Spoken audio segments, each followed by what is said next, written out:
This man was one of the biggest slave traders and slave owners in history, and it's not really spoken about. And if you're Congolese or East African, you need to pay attention because this guy played a huge part of your history. This is Tippu Tib, and he was a Swahili Zanzibari slave trader, but also an ivory trader. And in the mid to late 1800s, this man was responsible for supplying slaves to the Ottomans, the Arabs, the Belgians. Now, most of these slaves came from the Belgian Congo, which were owned by, all of these nationalities that I mentioned.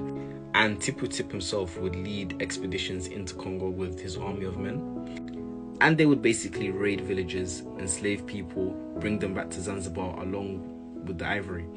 And as time would tell, he became very prosperous and very respected. And after the Berlin Conference of 1884, which was basically when all the European countries basically divided Africa, he claimed the entire eastern Congo to himself and the Sultan of Zanzibar.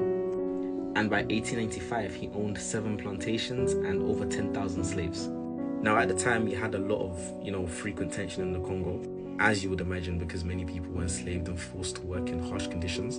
And a lot of these tensions ended up escalating into the Arab-Congo War. He teamed up with this guy called who himself was a former slave.